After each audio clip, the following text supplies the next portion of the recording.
High school is a very traumatic experience for many students. Rumbling and mumbling about what assignments due when, who kissed who is friends with whom, and whatnot. I'm pretty sure you have had the same experience as former or current students. But do your classmates know you're furry? How has your school experience been as a furry? Follow me, let's find out. Hey, sup cuties?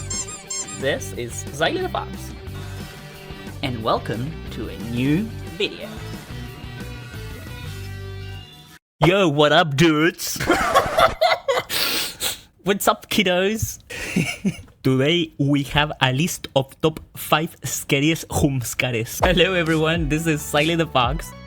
I hope you're doing amazing today. There is a reasonable number of videos about anecdotes of furries being discovered in high school and how they coped with the bullying and stuff. I had my own trauma too. When my class discovered I was a furry back in 2012, the softest nickname I received was the dog, among many others, of course. Yes, teens can be quite harsh when they want to, especially if you're a submissive 14-year-old, as myself. But what if I told you, on today's video, the roles have turned? What if your teacher was a furry one? One day I arrived at school and the headmistress calls me with a smile on her face, as usual. And by that time I remember we were writing report cards and she wanted to talk some stuff over, like grades and final details for remarks, until she looked at her notebook and said, "Oh, one more thingy. What is it with the costume?" What is it with the costume, she said. Oh mate, my world was in shambles. I was shaken. Yeah, the fox, is it? She said. Oh boy, here we go again, said to myself. Let's rewind some more time in history. A lot of fear and trauma filled my mind. Why? Because I had been fired from my previous school for a couple of students finding out my TikTok account, recognizing my voice, and finding out not only that I was a furry, but also that I was gay. The school decided to let me go and shut the doors on my face, and believe me, that was one of the most awful experiences I ever had in my life. Really traumatic. Now, fast forward to today, this was not the case though. She showed me a screenshot of an old picture with me showing my face next to my fursuits, and she wanted to know what it was.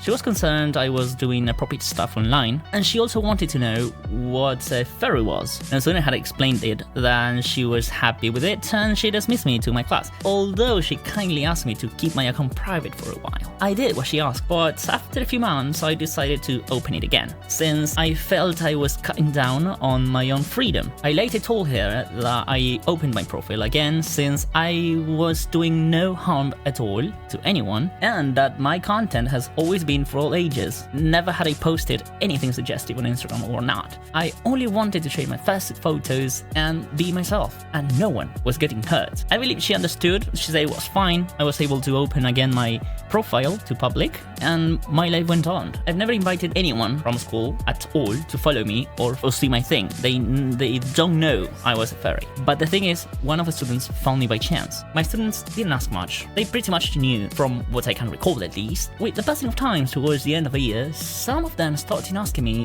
what it was like to be in a fursuit. Damn, that really caught me by surprise. I was kind of shocked they knew what it was and what a furry is altogether. And then I was also shocked about the fact that the students knew all this time about it. According to one of them, the story was that during the first years of the year, one of them decided to look up on Facebook for my real name, and she found me. To be honest, I never understood the idea of stalking your teachers and their private lives. I mean, the fact that we teach you guys how to do stuff doesn't make us any less human.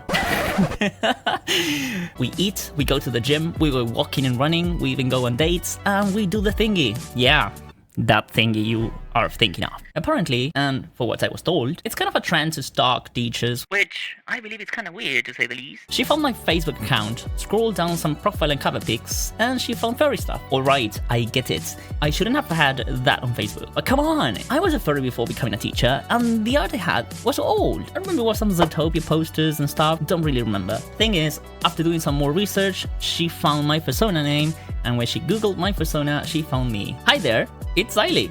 Now, was it kinda cringy? I don't know. They respect me, and that's what I value. Respect. I always say, if you wanna be respected, show and look respectable. Then, some months later, I found out they had a WhatsApp group called the Furry Gang.